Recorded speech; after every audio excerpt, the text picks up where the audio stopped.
ನಮಸ್ಕಾರ ಎಲ್ಲರಿಗೂ.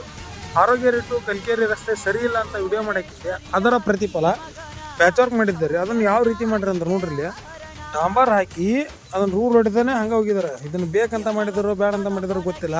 ಇದ್ರ ಮೇಲೆ ಯಾರಾದರೂ ಈಗ ವಯಸ್ಸಾದ್ರೂ ಬರ್ತಾವೆ ನೋಡ್ರಿ, ಸ್ಕೂಟಿ ಅಥವಾ ಎಕ್ಸೆಲ್ ತೊಗೊಂಡು ಒಂದು ಮ್ಯಾಕ್ಸಿಮಮ್ 40 ಸ್ಪೀಡ್ ಒಳಗೆ ಬಂದ್ರೆ ಪಕ್ಕ ಬೀಳ್ತಾರೆ. ಇದನ್ನು ಆ ಥರ ಮಾಡಿದ್ದಾರೆ. ಇವತ್ತು ಇದ್ರ ಮೇಲೆ ನಮ್ಮ ಊರವ್ರು ಎಷ್ಟು ಜನ ಬಂದು ಇರ್ತಾರಲ್ಲ, ಅವ್ರು ಪ್ರತಿಯೊಬ್ಬರು ಅಂದಿರ್ತಾರೆ ಎಷ್ಟು ಚೆನ್ನಾಗಿ ಹಾಕಿದಾರಪ್ಪ ಇದನ್ನು ಅಂತ. ಆ ಥರ ಮಾಡಿದ್ದಾರೆ. ಇದನ್ನು ಯಾರು ಹಾಕಿರಿ ಅಂತ ಗೊತ್ತಿಲ್ಲ. ಆದಷ್ಟು ಬೇಗ ನೀವೇ ಸರಿ ಮಾಡಿದರೆ ತುಂಬ ಒಳ್ಳೆಯದು. ಇಲ್ಲ ಅಂದರೆ ಪರಿಣಾಮ ನೆಟ್ಗಿರಲ್ಲ ಹಾಗೆ. ಯಾಕಂದರೆ ಈ ಥರ ನೀವು ರೋಡ್ಸ್ನಾಗಲಿ ಪ್ಯಾಚ್ ವರ್ಕ್ನ ಈ ಥರ ಮಾಡ್ತೀರಿ ಅಂದರೆ ಈ ಥರ ಪ್ಯಾಚ್ ವರ್ಕ್ ನಮ್ಗೆ ಬೇಡವೇ ಬೇಡ. ಯಾಕಂದರೆ ಮೊದಲು ಚೆನ್ನಾಗಿರೋ ರೋಡೇ ಇನ್ನೂ ಇದಕ್ಕಿಂತ ಬೆಸ್ಟ್ ಇತ್ತು. ಈ ಥರ ರೋಡ್ ನೋಡಿನ ಸುಮ್ಮನೆ ಕುಂದ್ರಂಥ ಯುವಕರಿಗೆ ನಾನು ಏನೂ ಹೇಳೋದಕ್ಕಾಗಲ್ಲ. ಎಷ್ಟು ದಿನ ನೀವು ಸುಮ್ಮನೆ ಇರ್ತೀರ ಅಷ್ಟು ದಿನ ನಿಮ್ಗೆ ಇದೇ ಥರ ಕೆಲಸ ಸಿಗೋದು. ಆದಷ್ಟು ಬೇಗ ಎಚ್ಚೆತ್ಕೋತೀರ ಅಂತ ಅಂದ್ಕೊಂಡಿದ್ದೀನಿ. ನಮಸ್ಕಾರ.